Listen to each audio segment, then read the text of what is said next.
Good afternoon. My name is Jahangir Khatak, and I joined my colleague Karen Painter, who is also the co-director of the Center for Community and Ethnic Media at the CUNY Graduate School of Journalism. We both welcome you all to the CUNY Graduate School of Journalism. We at the CCEM are delighted to be partnering with the White House Initiative for Asian American and Pacific Islanders, the New York Immigration Coalition, Asian American Federation, Asian American Legal Defense and Education Fund, and MinKwon Center for Community Action in organizing today's roundtable. We feel that New York's very diverse community and ethnic media offers a perfect vehicle both for educating and mobilizing different communities regarding DACA. I'm sure today's discussion will help increase the number of DACA applications from New York's different eligible communities. I will not take much of your time and request Joe and you, Executive Director of the Asian American Federation, to introduce today's speakers. It's over to you, Joanne. Thank you so much. Good afternoon, everyone. Sorry that it's such a soggy afternoon. We're all sitting in little puddles of water, I think. My name is Joanne Yu. I am the Executive Director of the Asian American Federation. We are a convener leadership group of over 60 groups that serve the Asian American community in New York City. And one of our privileges is to take a look at some of the needs of our community and to work with our member agencies to address those gaps. And I will tell you that immigration has been something that I've been working very closely with Steve on. As many of you know, over 70% of our city's Asian population were immigrants. And last year, Migration Policy Institute released a report that showed that China and India are now 1 and 2 immigrant-sending countries. So more than ever, the issue of immigration is something that's really important and much needed discussion that needs to happen in our community. So today we are here. There's a lot of different conversations we can have, and we acknowledge that, but I think we really want to focus on the program that is available and that Jahangir mentioned that people are eligible for, and that is DACA. So as you all know what DACA is, it is the program that was introduced that allows unauthorized youth to be able to apply and to be able to receive renewable 2-year work permits and to exempt them from deportation. But the application number from our community has been relatively low, and this media briefing is to really look at the demographics, the on-the-ground efforts by nonprofit attorneys and groups, and by USCIS to encourage eligible applications to step forward. And we also have, in the end, we will also have two DACA recipients who will share their story of why they chose to come forward and share their stories. So to get our conversation started, I'd like to introduce Steve Choi, the Executive Director of the New York Immigration Coalition. Good afternoon, everybody. My name is Steve Choi. I'm from the New York Immigration Coalition. And on behalf of the coalition and our 175 member agencies, I want to say that we are very proud to be part of this roundtable, this discussion, with so many of our great partners who are there on the panel.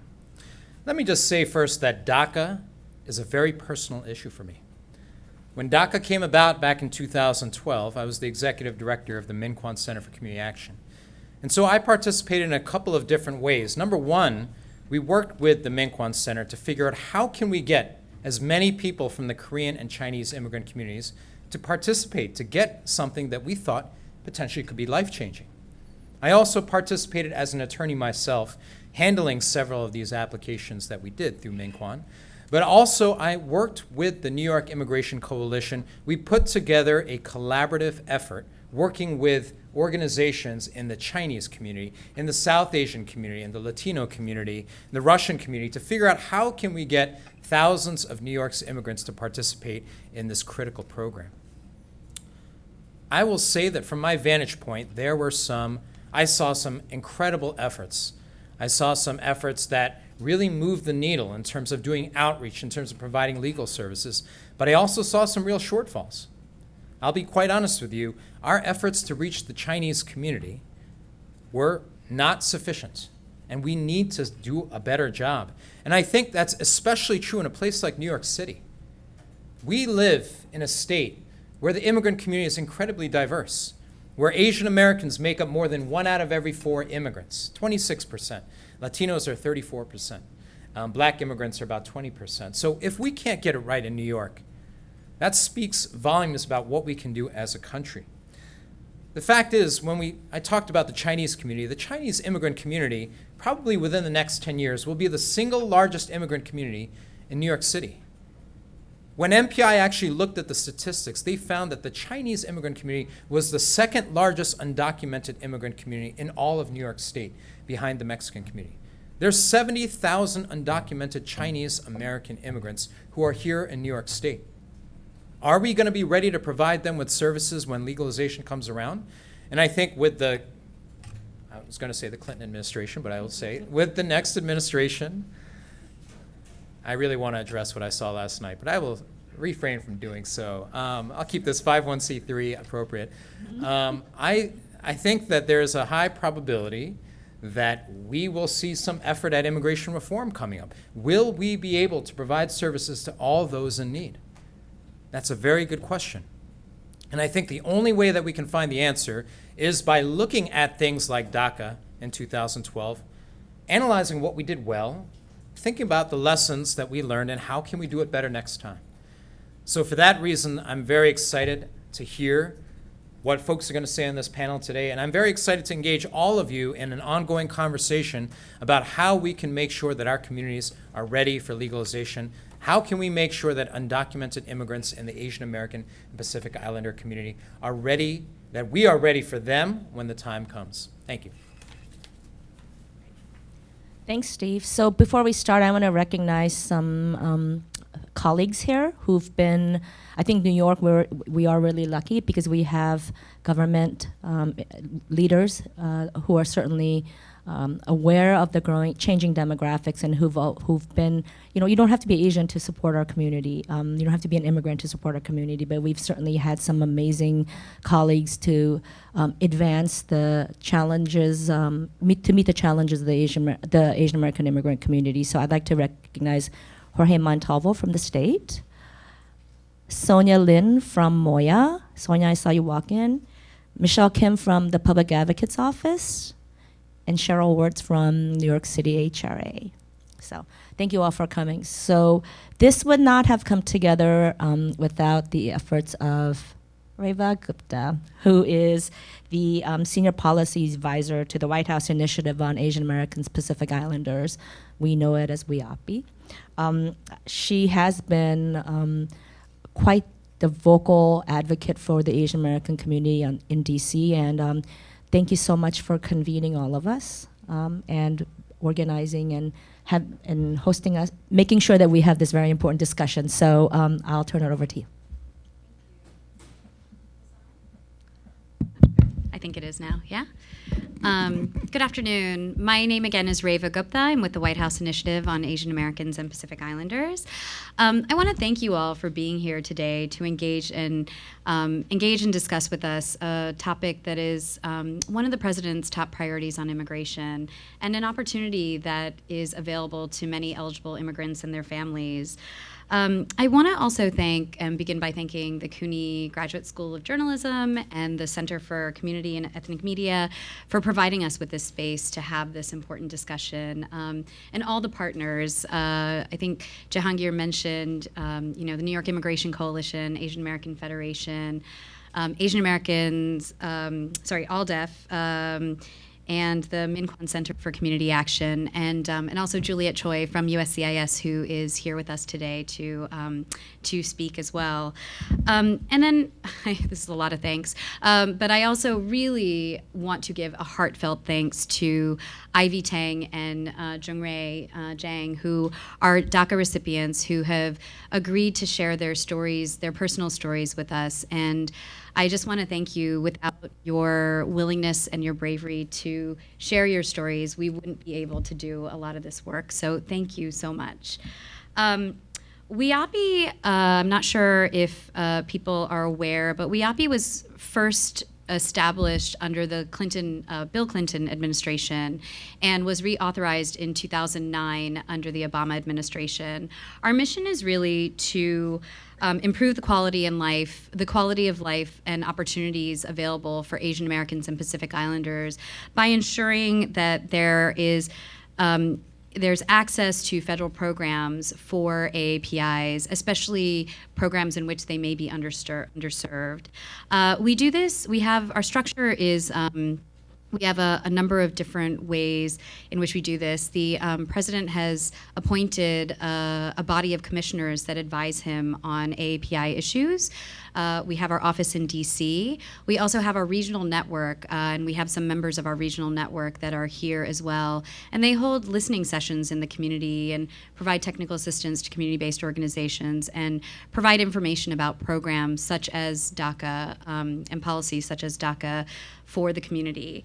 And then finally, we have a group of youth. We have a sort of our youth cohort, which are our E3 ambassadors, and they engage with their counterparts on our priority issues, such as immigration. So that's sort of how WIAPI works. You know, as we all know, there are an estimated 11 million undocumented individuals living in the United States who are unable to fully realize their potential because of their immigration status, and approximately 1.5 million of those are of Asian and Pacific Islander descent.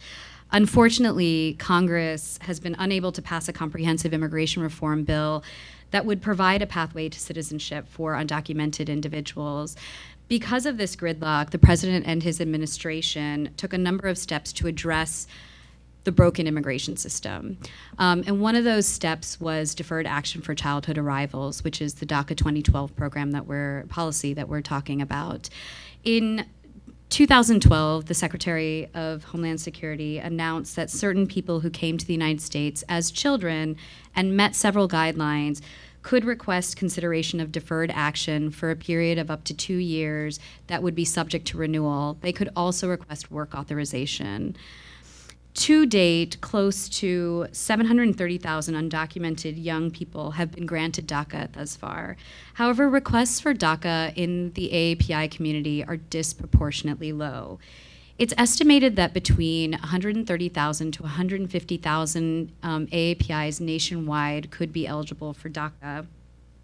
However, conservative estimates suggest that only 14.6% of those who are eligible have requested DACA.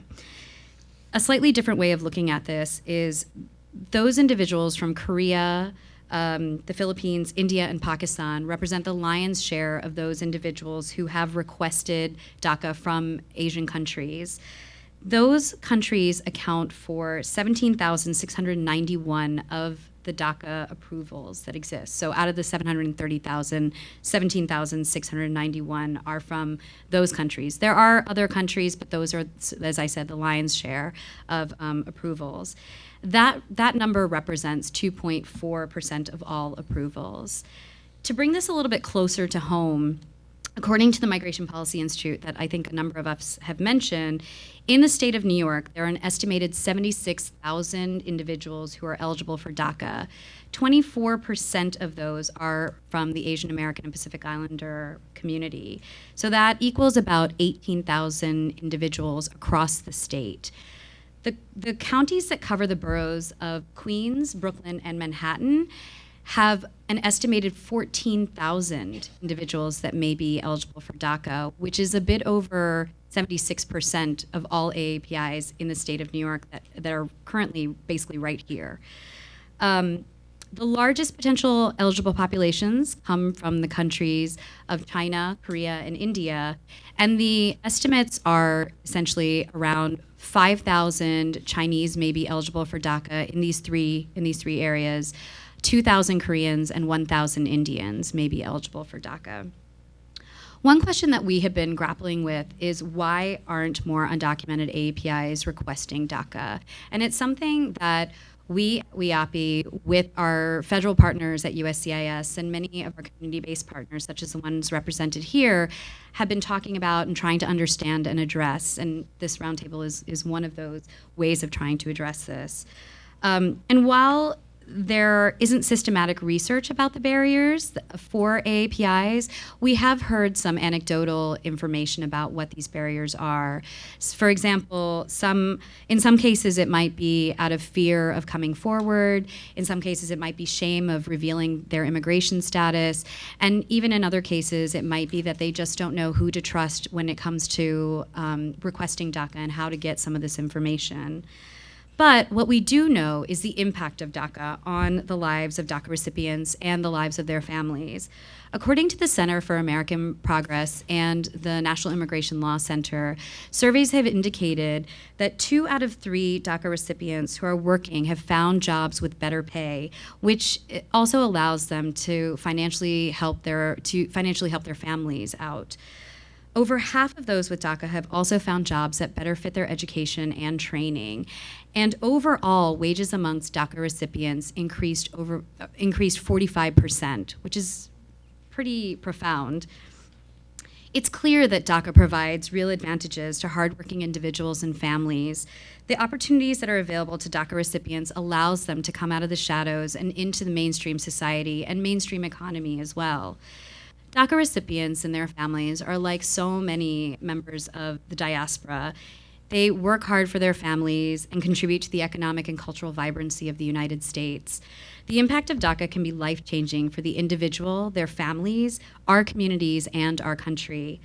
These youth are our leaders of tomorrow, and it is really important that we invest in them. Given the social and economic impact, and I mean, we haven't even talked about psychological comfort, which Ivy and Jungray can speak to more specifically, I want to come back to underscore how important it is for AAPIs to get accurate information about DACA and to see if they meet the guidelines.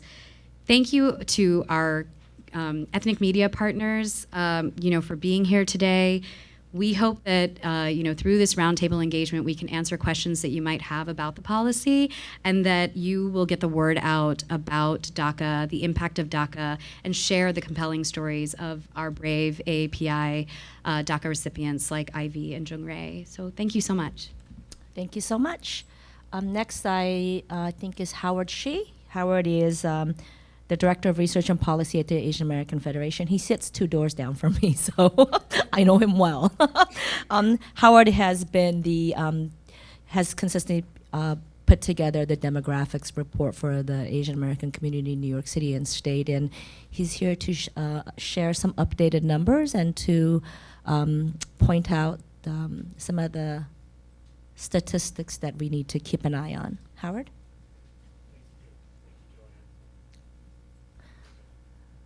Thank you, Joanne. I think a lot was covered by Riva already, but I just want to point out that there's a fact sheet that's included in a lot of your packets, and then most of the data is coming from the Migration Policy Institute, but I've also looked at Center for Migration Studies and the Pew Hispanic Center, and all of the estimates come pretty much close to each other. So I think it's mentioned before, there's a clear disparity between the number of Asians that are, the percentage of Asians that are eligible that are actually applying for DACA. I think it was mentioned 15%, so essentially 9 out of 10 of AAPIs who are eligible are not applying for DACA. But if you compare it to the overall numbers, about 70% are applying for DACA. 70% of those, all of those that are eligible are applying for DACA. So, there's a clear something, whether it's outreach, whether it's something within the community, whether it's cultural barriers, something's preventing Asian Americans from applying for this program. And then I think the New York State numbers were pretty clear. I think if you look at the 76,000 people that are eligible for DACA in New York State, about 24% of those are of Asian descent, and approximately 7% of those are Chinese, which is the largest eligible population. And if you look at the data that comes out of USCIS, they report every year on the number of people who are applying. The number of people applying from China doesn't even reach the reporting threshold. So we actually don't know for sure. Well, the USCIS knows for sure, but they can't release the numbers because it's so small. So that's essentially the sort of the demographic picture that we have. There's the fact sheet that's in there if you have other questions. It sort of details which counties have the largest, in Queens it's Chinese and Korean and Indian that are the largest Asian groups that are eligible for DACA. In Kings County and in New York County, it's the Chinese population. So feel free to ask me any questions. I think that it's the demographics clearly show that there's a challenge that we face as advocates for promoting this program, and we can, like Steve said, we can do a better job of it. Thank you. Thanks, Howard. Next is, we're pleased to have with us Juliet Choi. Juliet serves as the USCIS Chief of Staff, so I'm sure she will have an opportunity. She will provide some great insight into what's happening in DC. Great, thank you. Let's see. There we go. Great. Well, thank you so much for inviting USCIS, Joanne, and really to all the advocates, the community leaders, and especially our young leaders, our DACA recipients here. And with the media folks that are here, I can't thank you enough for taking the time to join us this afternoon. As Joanne shared, I've been serving as the Chief of Staff for USCIS. I was appointed in July 2014, so it's just been a couple years now. I am the daughter of South Korean immigrants. My folks immigrated to the US in the 1960s. And so for me, it's both an incredible professional and personal privilege to be serving in this capacity, in this role. And since day one, I've had such a sense of urgency as it relates to this particular initiative, Deferred Action for Childhood Arrivals. This has been a passionate area that I have intentionally allocated quite a bit of my time, and I've tried to crisscross across the country. I think we started here with one community meeting back in August 2014. I visited with some of our community partners and families in Los Angeles, San Jose, San Francisco, and a few months earlier this year in Chicago as well with the AAPI community. And we've heard some really wonderful numbers. I just want to underscore just a little bit more. Of the nearly 730,000 DACA recipients to date, Riva had underscored that about 2.5 of those recipients are AAPI.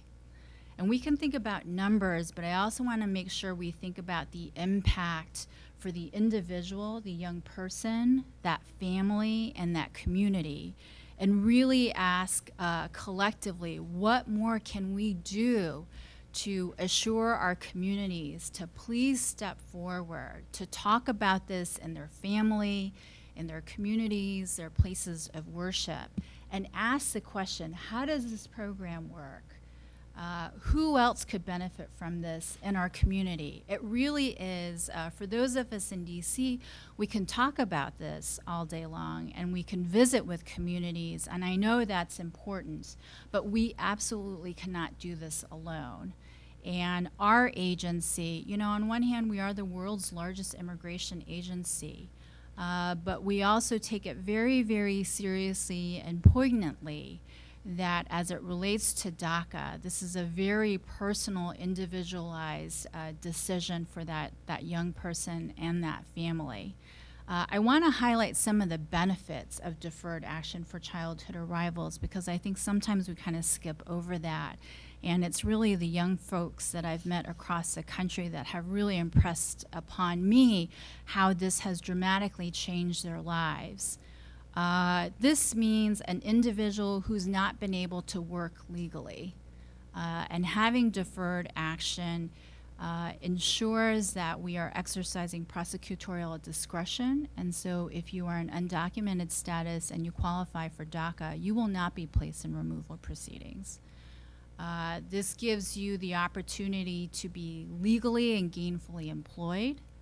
And in many instances, because it is a new initiative, we only kicked this off in 2012, for those individuals that do have DACA, few folks are not comfortable exercising some of the other benefits that come with it, which include the opportunity to apply for advanced parole so that you are able to travel, if you wish, internationally for education or family reasons.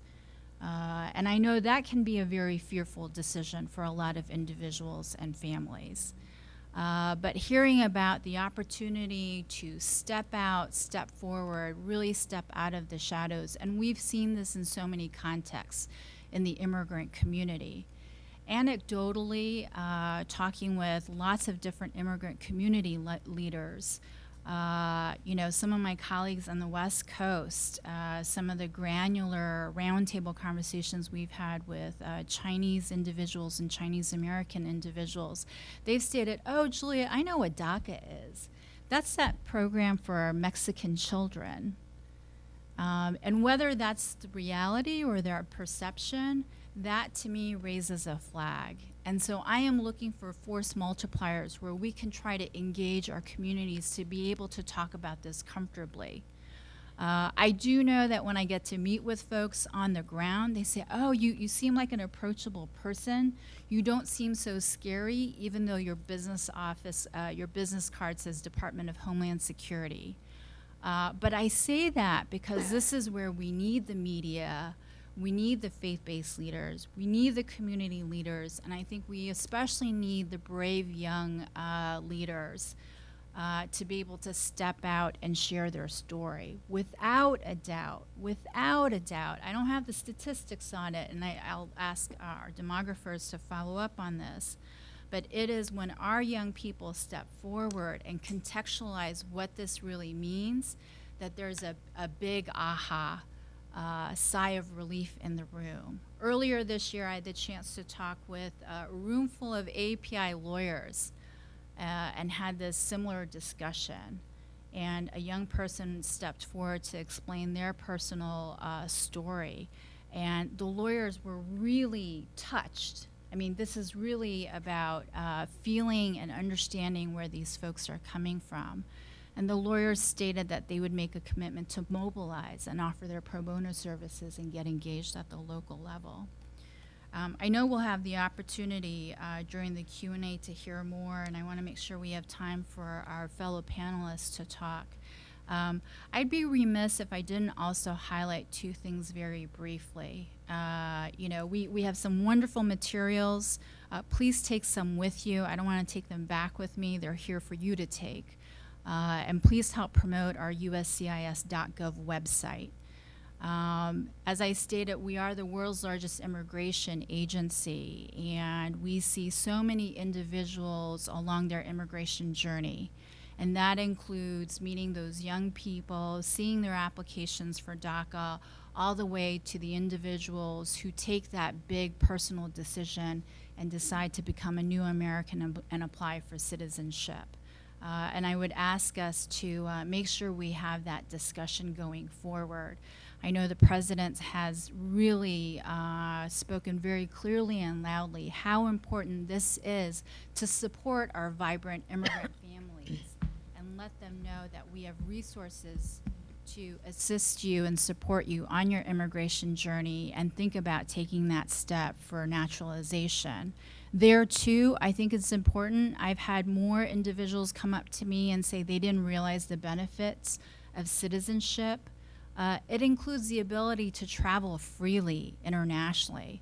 It really is an investment in that person's life and that family's future.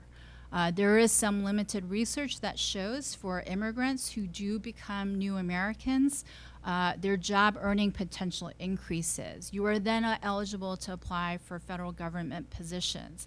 I want to see more of us in federal public service. And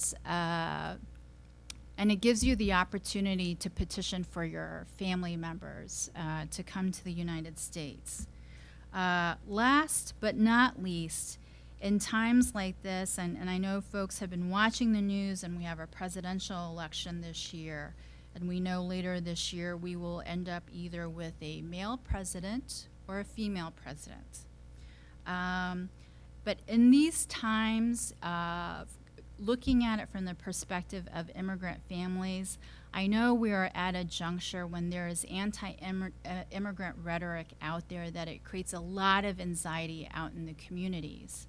And there are individuals who will take advantage of our immigrant family members and give false information, offer to secure immigration status fraudulently.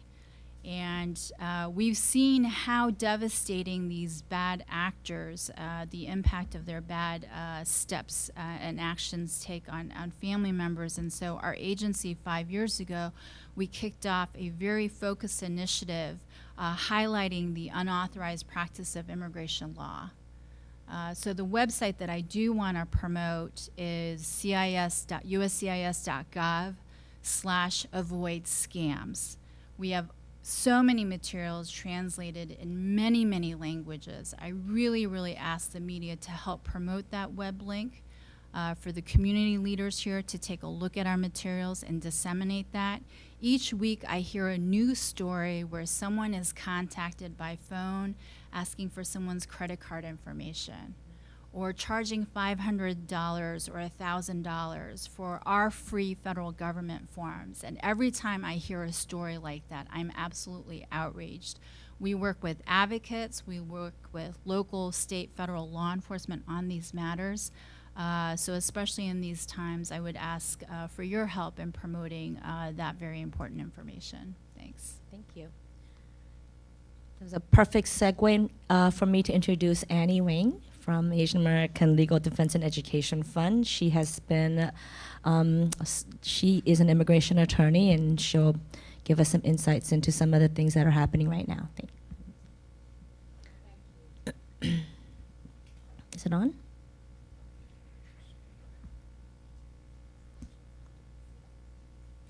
I don't think it is, but there we go. Yep. Okay. Thank you very much. And I wanted to extend a special thanks to Reva at AAPI and my colleagues around the table for organizing and gathering at this roundtable. I am a staff attorney at the Asian American Legal Defense and Education Fund, otherwise known as ALDEF, because it is a mouthful. And I just wanted to say that I too have a personal interest and resonance with DACA. I've been inspired and moved by the DACA recipients that I've worked with and their family members, as well as those who don't qualify for DACA and perhaps would qualify for the expansion of DACA, as well as the Deferred Action program for parents of American citizens and green card holders. So I just wanted to review with all of you the long history of the lawsuit in the federal courts over the expansion of DACA, the original 2012 program, as well as the creation of the new Deferred Action program for parents. As Reva mentioned, President Obama announced a series of immigration actions in November of 2014, and specifically those included the expansion of the 2012 DACA program, as well as the creation of the new Deferred Action initiative for parents of citizens and green card holders. very shortly after this announcement, in December of 2014, Texas and 25 other states filed a lawsuit in federal district court to block the DAPA and expansion of DACA, which I'll refer by shorthand to as DACA Plus. And this was a district court in southern Texas.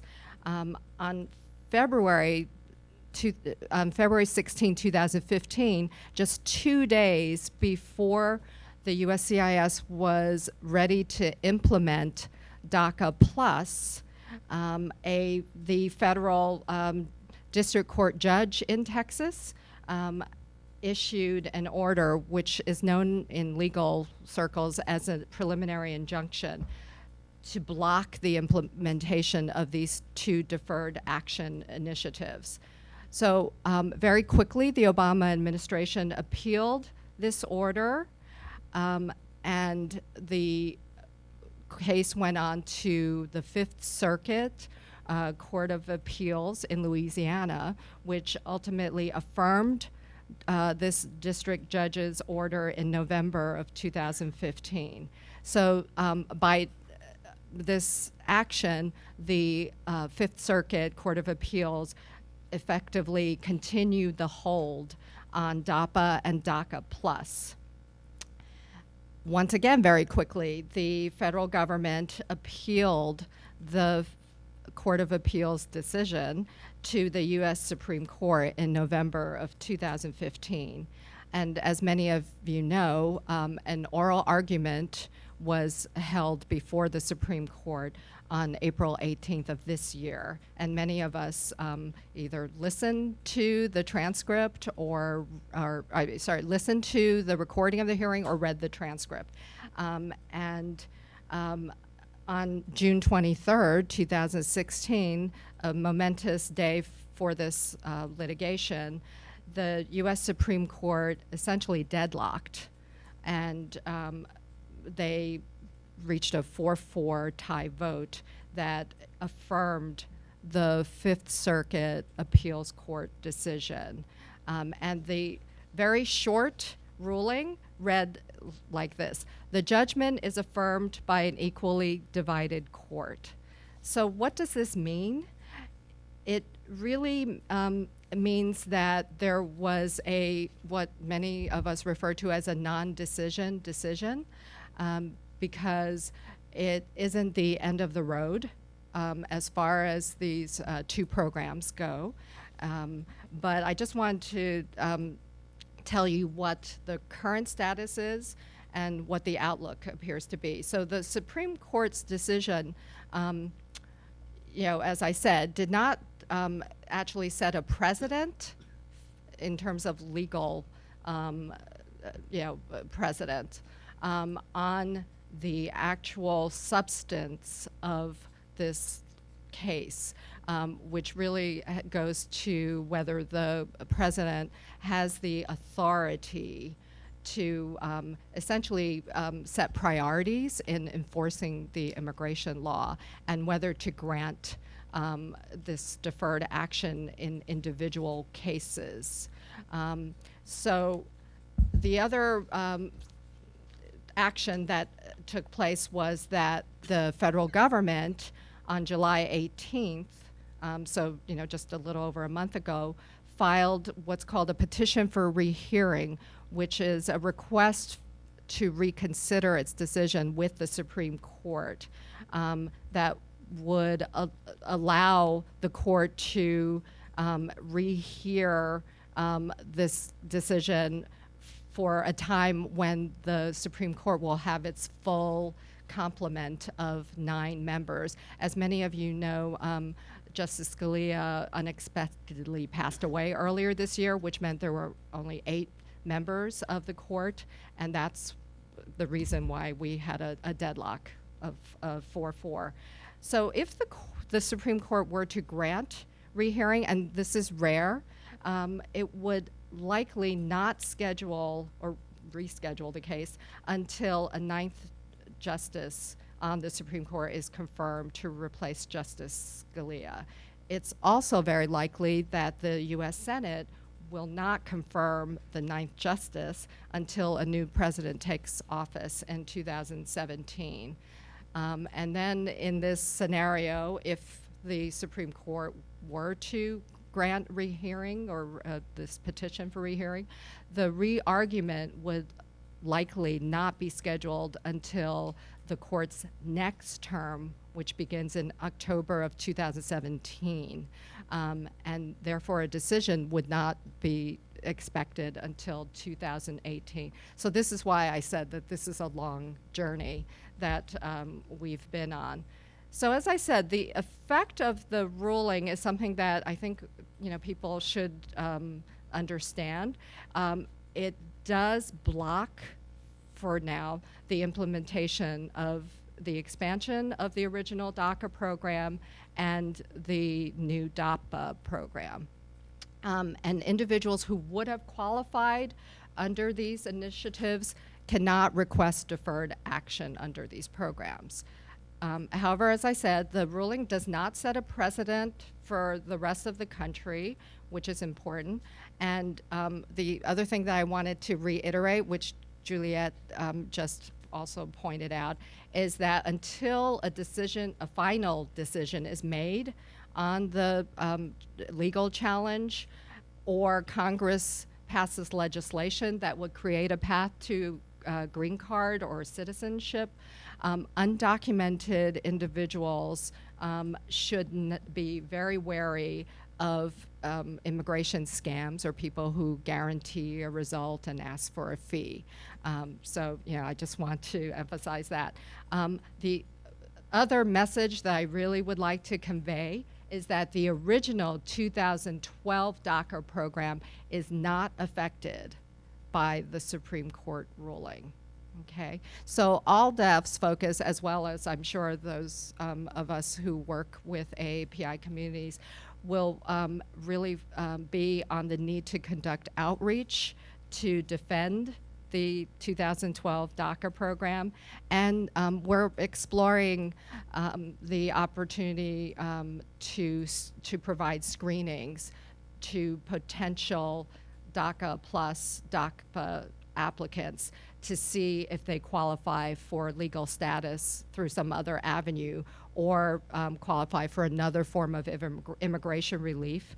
Some of you may have heard there was research done and published in 2014 by Professor Tom Wong, the Center for Migration Studies in New York Clinic, and the National Immigrant Justice Center, which shows that 14.3% of DACA eligible people may also qualify for other forms of immigration relief.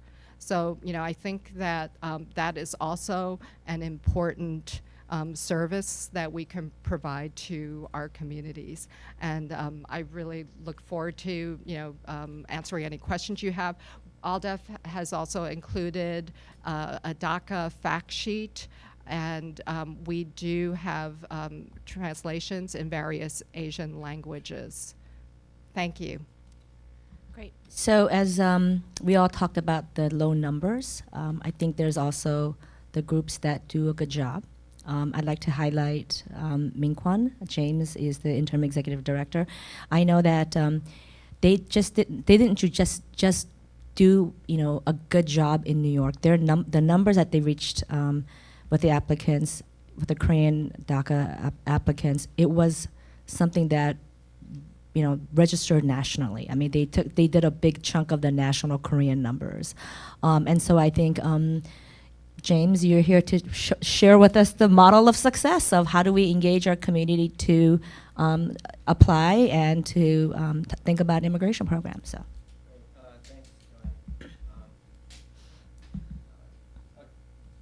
So I am James Hong. I am the Interim Executive Director at the MinKwon Center for Community Action. And thank you all for coming. Thank you, Reva, New York Immigration Coalition, Asian American Federation for organizing today's panel. And glad to be here with the other panelists. So MinKwon Center is an organization that advocates and provides services for the Korean American, Asian American, and immigrant communities. And our focus it has been on low income, limited English proficient, and undocumented individuals for a long time. We were founded in 1984, and we've been intensely involved in the fight for immigrant rights, and particularly a comprehensive solution to our immigration issue. And in 2012, when President Obama took executive action, this was a sorely needed relief for many, many families and the young people that were affected. I am proud to say that we have, as MinKwon Center, we're a small shop. We're about 15 people. But we have, since 2012, filed over 1,116 applications with USCIS, which includes 714 unique applicants. When the first wave of applications came through in 2012, we did register nationally. We had done about 7% of all Korean applicants in the United States. And our process has, of course, been to provide the best, just high quality, bilingual, culturally sensitive application help through many, many volunteers and some staff that we have. Currently, we have 2 immigration staff that are attorneys, as well as 1 BIA accredited staff member. In 2012, we did large legal clinics in conjunction with associations, legal associations such as Calagny and AAPI, to just get as many people signed up to this great program. And then in 2014, of course, another wave of renewal clinics. And 2016, we are just in the middle of 2 sort of waves of renewals, and we are busy doing that. And in between, we have been doing consistent initial DACA applications. So for people that are aging into the program, just sort of a trickle, well, not really a trickle, but it's a consistent flow of people coming through our doors who are aging into the program. And as well, since 2014, MinKwon has been doing education and organizing around the issue, as well as within the population of people getting DACA. It's been a great privilege, actually, to have worked with hundreds of undocumented youth and their families since DACA came out. That's how we met Jung-Rae Jang. And he's actually just one of several leaders that we have seen come through MinKwon's doors and be cultivated by the work that we're doing. And Jung-Rae will speak more to it, but just knowing some of these young folks, DACA has been a transformative program for these people's lives. I won't say too much more, but with regards to the to Asian Americans or Asian Americans and DACA, yeah, I think there continue to be barriers to people knowing about it, just the awareness of it, and then subsequently applying, because especially in the Korean American community, the impact of shame and secrecy have been tremendous. So we actually, as a part of our outreach to the DACA community, we did several focus groups just in the past few months. We did a survey of 115 individuals, our clients, and also ran several focus groups. And so we got to talk to them a bit more deeply about their experience as a DACA person. And the theme of shame and secrecy was so strong that I felt in these focus groups. Many applicants that come through our doors with their parents, especially the ones that are aging in, they find out about their undocumented status at the time of application. Like when their parents bring them, that's when they find out they're undocumented, because their parents have been so ashamed to even talk about it with their families that like they're in the room with the lawyer is when they find out that they have a real problem. And so, even if they have been talking about, or and then the older the older DACA recipients that we got to talk to, in the focus groups, they talked about, not ever revealing their status unless somebody else mentioned it. They could have many, many friends, but the ones that knew about it were only ones that were just so close to them, and they sort of had this unspoken rule of not saying anything unless it was brought up by somebody else. Someone else revealed their status. And so while we have been doing as much as possible, we have been writing op-eds, we have been bringing the DACA community together around this issue, we see that it is definitely an uphill battle. In 2014, we, as our clients were coming into do their renewals, that big wave that had initially applied in 2012, one thing we had to do was we had to sort of force some education on them. So before they got their help from our attorneys, we asked them all to come and participate in some workshops. And so in these workshops, we actually educated them on the context of DACA, on the context of immigrant rights, and what does it mean to be a recipient of this program. I could tell by leading some of these sessions that they had very little understanding of what it meant to be undocumented. Some of them had never even thought about it before coming to this workshop. And so, back in 2014, we did a process of education, and in this year, in 2016, we again sort of nudged them to be part of our focus groups and survey, and this is when we put our ear to the ground and heard about what it had been like for them. I just want to end on some quotes that came out of our interactions with the DACA recipients. First, being undocumented, one person said, "It's a barrier for a lot of things that we wanted to do. It was always a limitation on who I wanted to be." Another one is, "I always felt like doors were closed to me because of my status, but DACA allowed me to get internships at places that I had only dreamed of, and I could now finally build my resume." And last, after getting DACA, I definitely slept a little better at night. So yeah, I just want to leave you with that, and on to the next speakers. Thanks. Great. So all the data, the policy, the explanations, it's really great, but I think what we really need, what we want to hear next, that's the most important, is how does that affect real people? The people who can't sleep at night, the people who can get an increase in salary and have better paying jobs because of the fact that they've come out of the shadows and are taking advantage of this program. So we're lucky to have two recipients with us. Ladies first? Okay. So, okay, so let me introduce Ivy Tang Lei. I got to know Ivy through all the volunteer work that she does, but Ivy's also the head of our associate board, the young leaders. Professional Leadership Council. Sorry, I always get that wrong. So it's a double pleasure for me to get to introduce Ivy, who has been a little sister. And when she told me her story, I was really moved. I think all of us working in this field, as immigrants, as children of immigrants, it's really hard to hear these stories of people who look like us, who live in our community, who work with us on a daily basis, and you never knew that they have these struggles. And so I'm really proud of Ivy for coming and sharing her story. So, what, do you want to stand back there? Okay.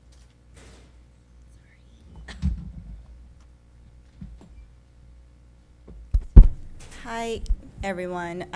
Feels good to be back in a CUNY institution where I also graduated from. Like Joanne said, I've been involved in this movement. I'm sure Steve Choi here, who's known me since college, loves hearing my story. So here it is again for you and everyone here. And thank you everyone for coming, because our work would mean nothing without the words that you guys are getting out there. So thank you again. My name is Ivy Tang Lei. My family came to the United States when I was 7 years old. I was born in Macau, China, a beautiful Portuguese infused place where there are pork buns with orange dressings, egg custards with creme brulee on it. These are stories I would tell my friends whenever they asked me about Macau. It was my only way of connecting to the birthplace that I had not visited in the past 19 years, and I felt very little connection with.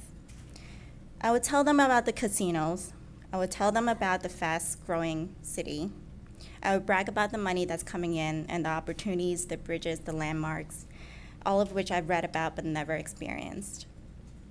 The truth is, it took a lot for my family to uproot. We arrived at JFK on August 26, 1998. After our tourist visa expired, we continued to live in America, and being undocumented was one of the biggest challenges of my life. The phrase living in the shadow is a very accurate way of describing our way of life. We never caused trouble. We never asked for more attention, and we never asked for more than we were given. And we were perpetually afraid to attract any more attention that we were asked.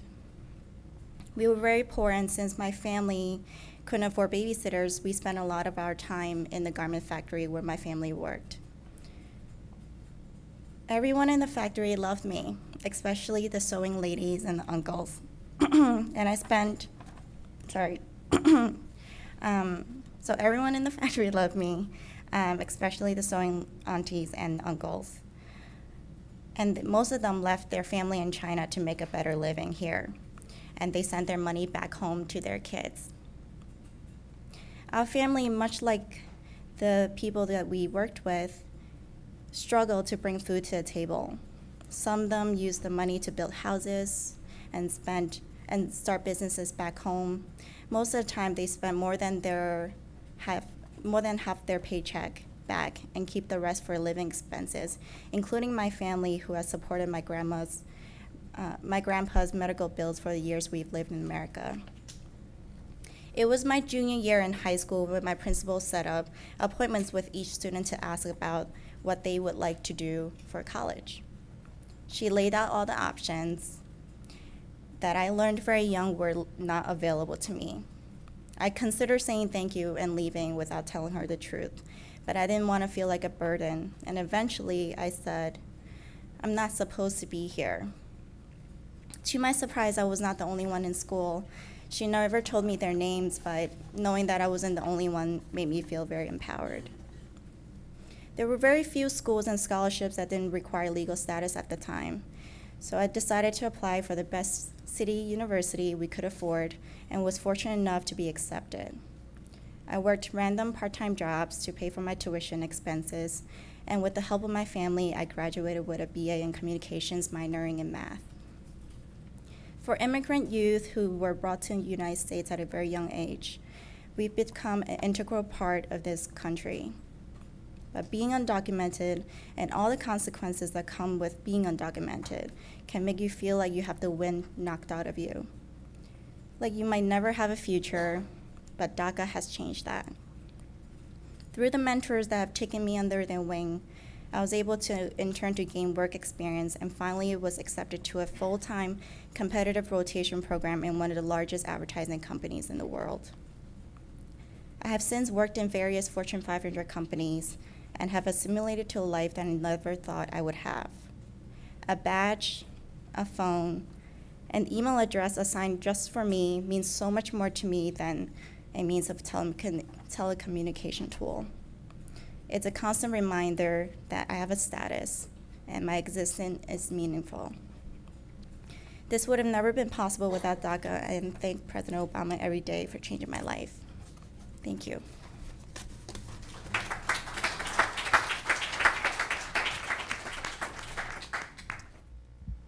Next, we're going to hear from Jung-Rae Jung. I don't know if you've seen the video. There was a 5-minute video that tells his DACA journey, and it's one of the most moving pieces that I've ever seen. So I'll let you tell your story. Sure thing. So thank you so much everybody for being here. My name is Jung-Rae Jung, and I'm a community organizer at the MinKwon Center for Community Action. And maybe I should have gone first because now it's such a moving story that I don't know how to impress people anymore. But before I move on to my story, so can I ask the audience one question?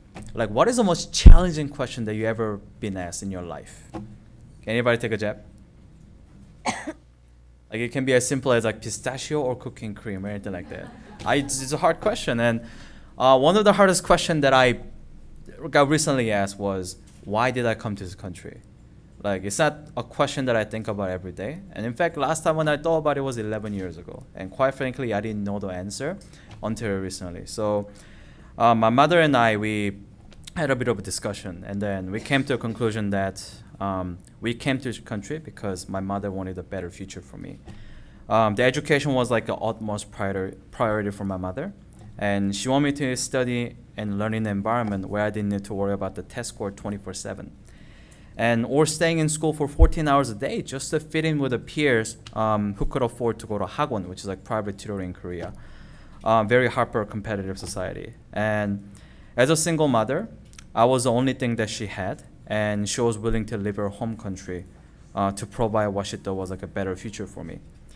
So we came to the United States in 2005 when I was 15 years old. And originally, she was getting married to a U.S. citizen, someone whom she met through her close friend, who seemed like a nice gentleman with a genuine intention of marrying my mother. And it only took 3 months for his intention to show, and eventually we were kicked out of the house with only part of the money that we originally brought from Korea. We didn't know anyone in this country. We didn't have any family member. It was literally just my mother and I, two against the world.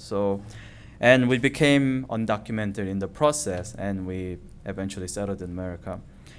And a bit of a fast forwarding in the future, my mom found a job in Atlanta, Georgia, and our family moved there when I started my sophomore year in high school.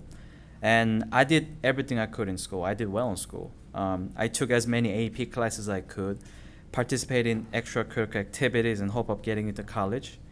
And it was only during my junior year and senior years when I found out that I was not eligible for financial aid or even getting admitted to public colleges in Georgia because of the legislation that was passed there. And I feel truly hopeless and frustrated because it's a limitation that my status has brought to me. So my mother and I moved to New York City in 2010. And due to the fact that I was undocumented and did not graduate from New York State High School, I was not eligible for in-state tuition. So I had to work part-time jobs and get support from family members in Korea in order to pay for my first 2 years of college. And I was in college actually in 2012 when I heard the announcement by the President Obama. I actually still remember like where it was. It was actually in the Rose Garden. And the President Obama spoke around like I think 3 p.m. I was actually watching it on a live stream. And when he announced that he was coming out with a DACA, I was really ecstatic. And I was eager to learn more about like what documents that I needed to prepare a flight for DACA.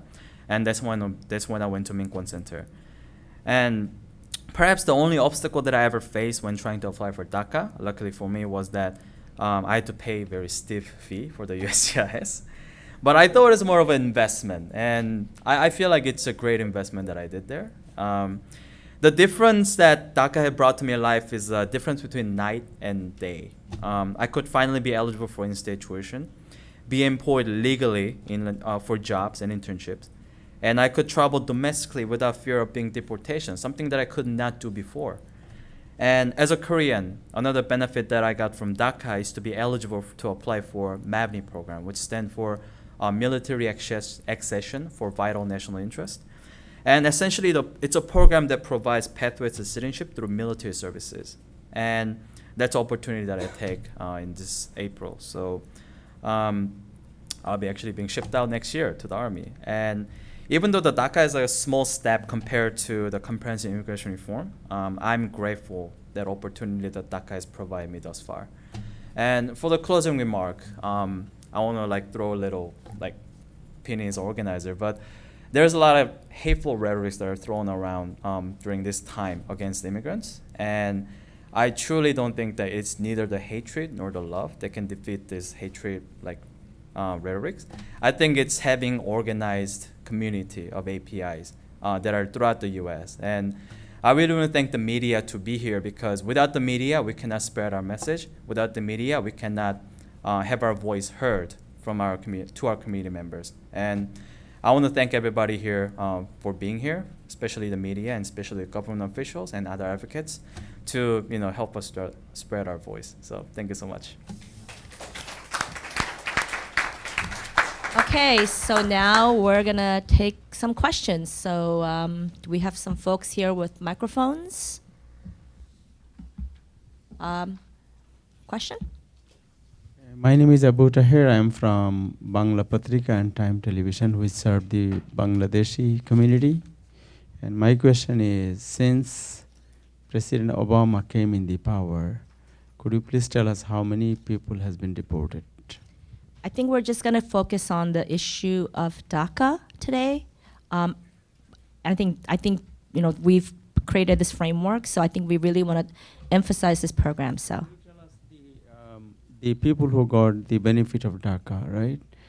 Whether they will be eligible to renew their work permit, since has been, I think the court stopped the program. So I don't know what is the status. I think there's already been one renewal, right? So, two. Sorry. Several of my cases, we've now gone into second renewal requests for some of our clients. And sorry. Oh, go ahead. I was just going to say, the original DACA program was not affected by the Supreme Court ruling or by this ongoing case. Yeah, thank you for that question. So the DACA initiative kicked off June 2012, and Deferred Action for Childhood Arrivals is a 2-year period. So with that, we have had some folks have gone through just starting, what month are we? August, September. Yeah, some folks might just be going through their second renewal. Those numbers are actually somewhat encouraging. I mean, we want to focus on trying to get more initial applicants to step out of the shadows and apply. But of the 720,000 initial requests that were approved, to date over 511,000 renewal requests have been successfully processed. So that's a really good figure. Now again, for the AAPI community, looking at some of the numbers that we have, South Korea, Philippines, India, Pakistan, the higher population countries that have applied, that's about 17,691 is what Reva had highlighted. And of that pool, almost 14,000 out of the 17,000 have applied for their renewals. So anecdotally, what that tells me, the narrative is once that individual understands how the process works, but I think more importantly, probably the courage and the family and the community support to do that, they're able to leverage the benefits that are available to them. So I will tell you that just from behind the scenes, it took many, many calls and kind of an act of God to put this together.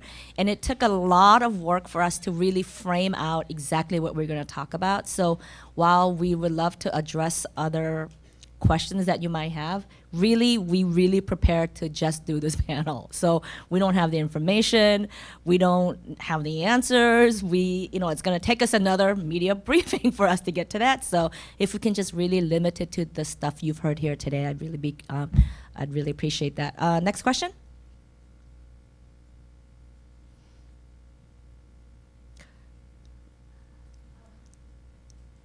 Hi, I'm Rong Xiaoqing. I'm a reporter from Singtao Daily.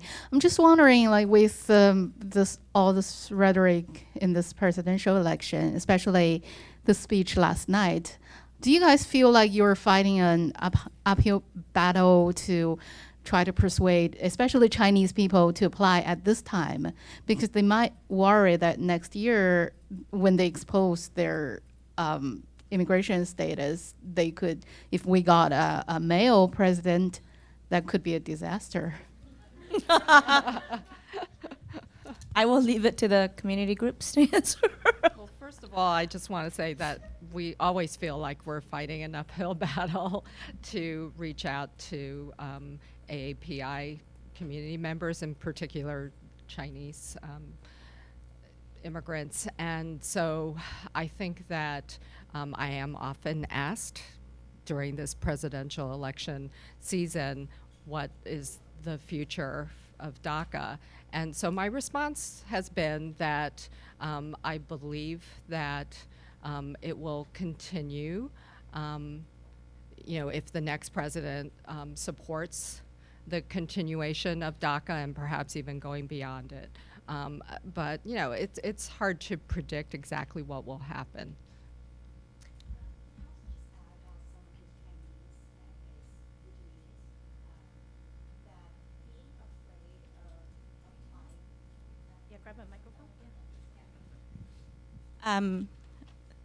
I was saying that I'm going to add, as someone who's Chinese and who is Fujianese, that being afraid to apply was the first thought that came to my mind.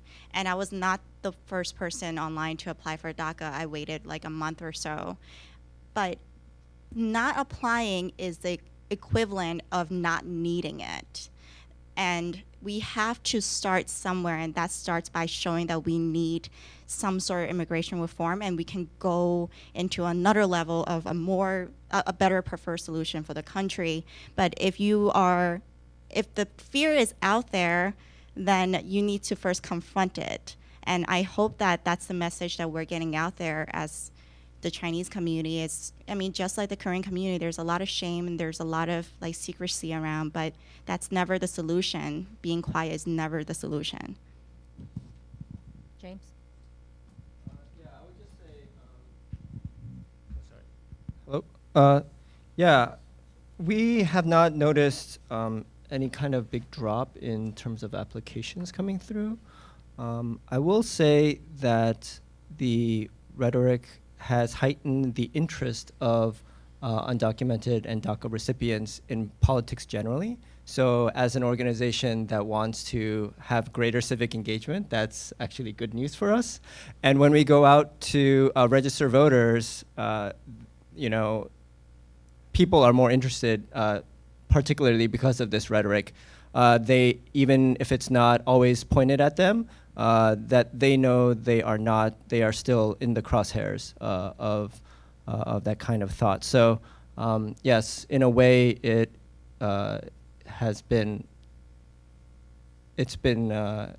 had its good points.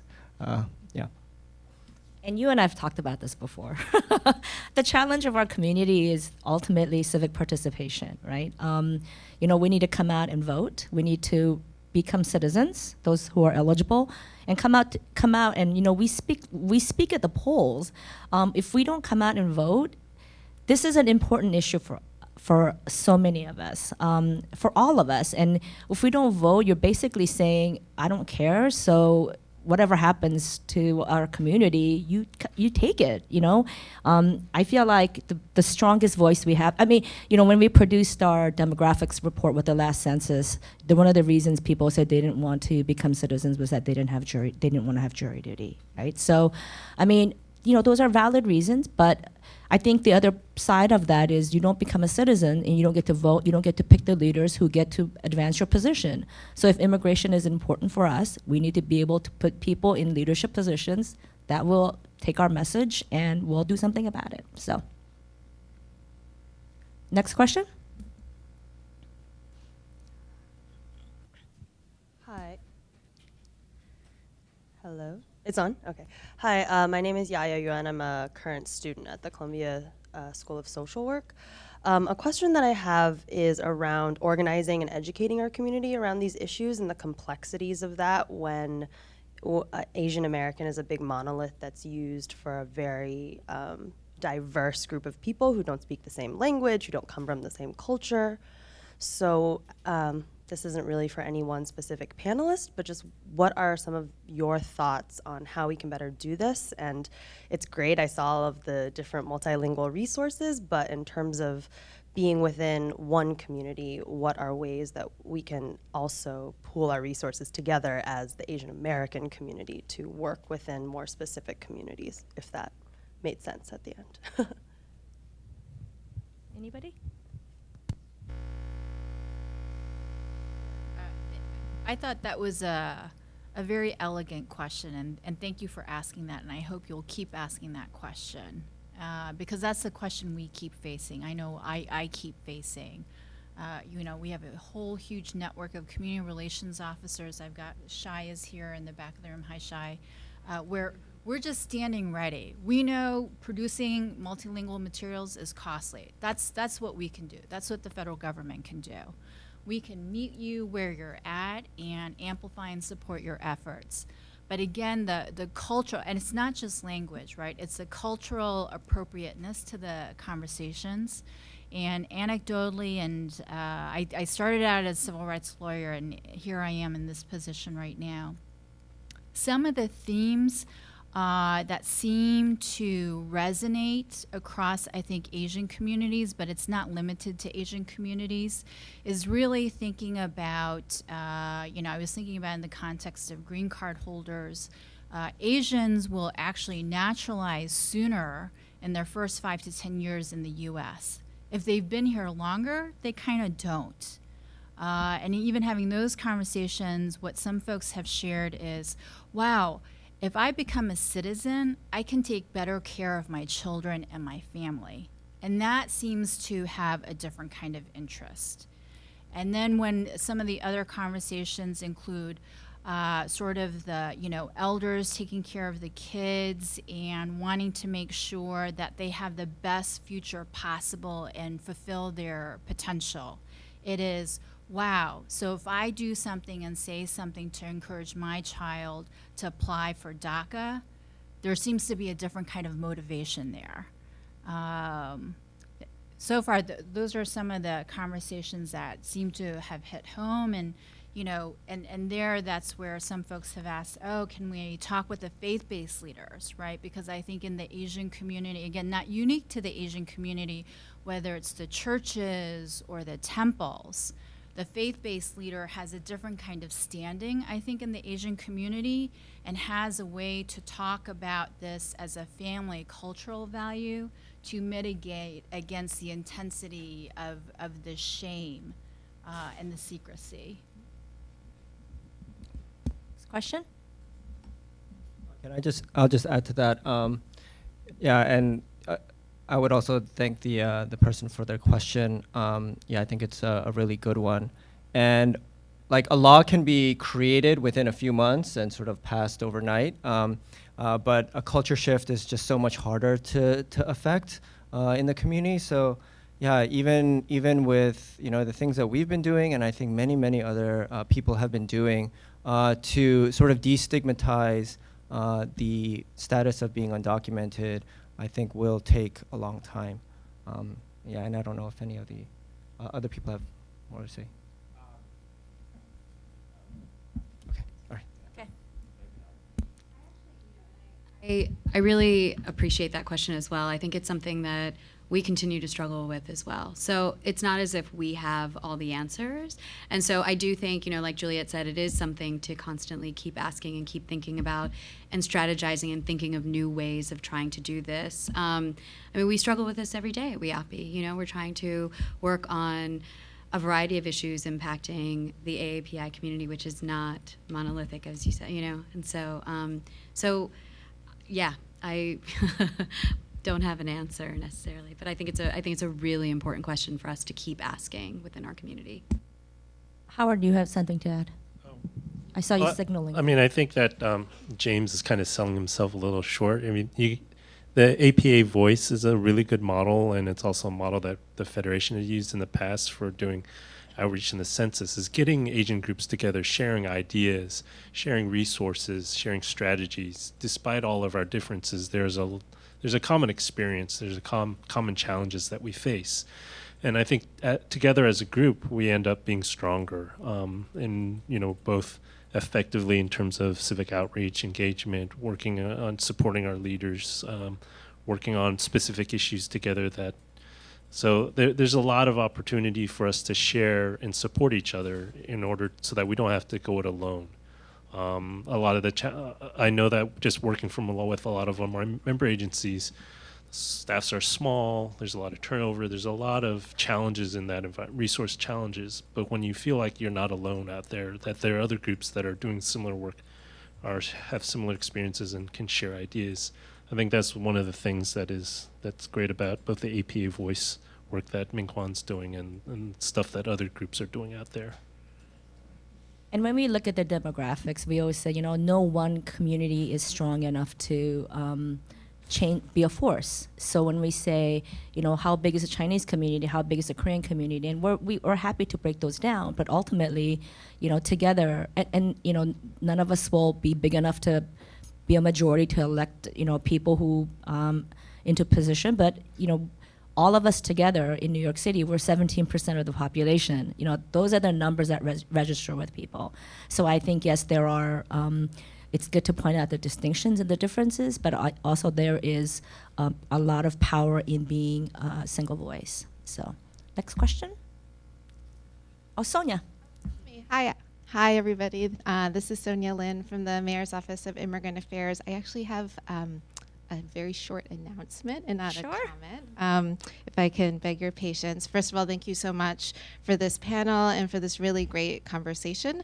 Thank you for CUNY for hosting this conversation today. I wanted to just let everyone in the room know about a new initiative that the City of New York has just launched to help connect more people to DACA. And this initiative is the educational component to the city's community-based immigration legal services program called Action NYC.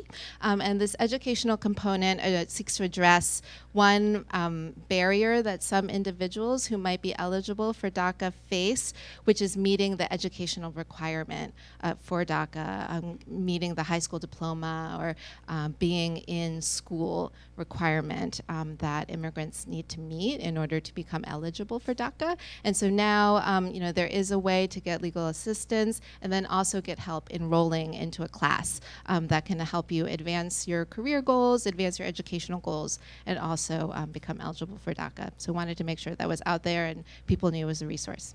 Thanks a lot. So we're going to take one more question, but before I do that, Juliet, you mentioned her, but I wanted to also introduce Shaikonia Burden. She's sitting back there. She takes all our calls. Yes, so thank you for being here and being so patient with us and being our champion at USCIS in New York City. So final question,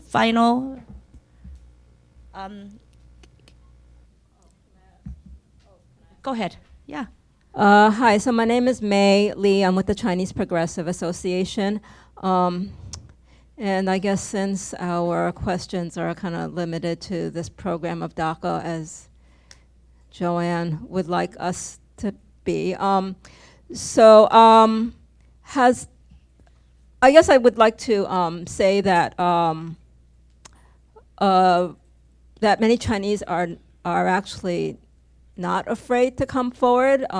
If for all of you who remember the 1986 legalization program, the requirements were, it was a one-time program, but the requirements were not as different from DACA. So many more Chinese were able to come forward, and many did and were legalized and became American citizens and are still here today. So the thing about DACA, we sort of have to reach more deeply into a very specific group of people. And so I feel like the first wave has applied, the college-bound kids, and it's very clear to them what the benefits are. You get scholarships, you get jobs in corporations that you may not have gotten before. Your career moves way up. So for those that the Action NYC are trying to reach out to next are those who are not quite that college-bound yet. And I don't think it's necessarily that they're afraid to come forward, but there has to be a fairly clear benefit. Like, they actually make calculations in their head. It's very, a calculated kind of decision.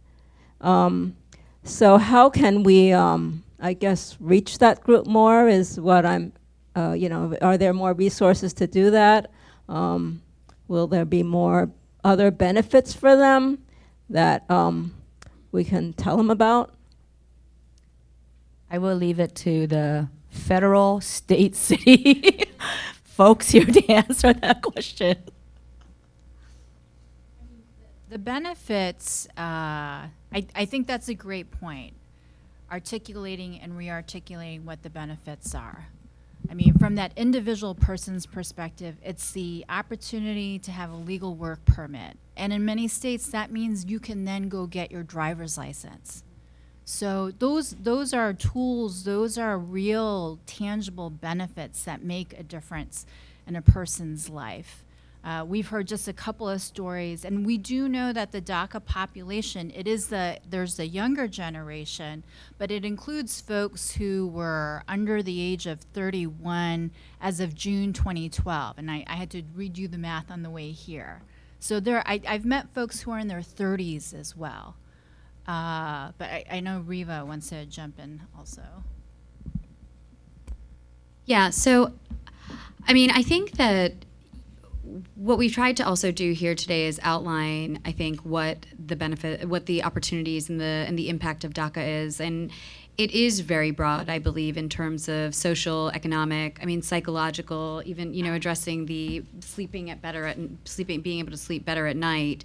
I mean, I guess in terms of articulating those benefits, as I had sort of mentioned before, that many of us are trying to address why it is that AAPIs are so disproportionately low in terms of requesting DACA.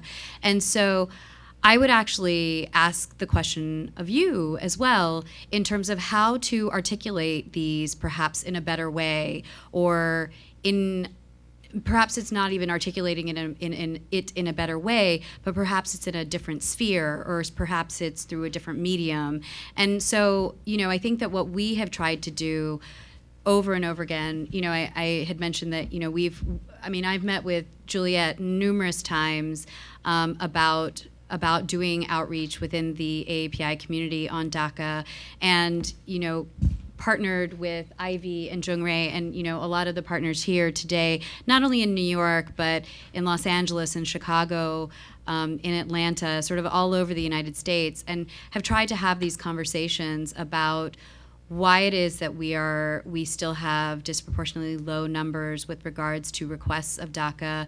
And so we are trying, and I think, Juliet had also mentioned, we're able to provide translations, we're able to provide certain resources, but if there is a better way of articulating it to the community, I would welcome that input, and that, for us to be able to sort of try to address it.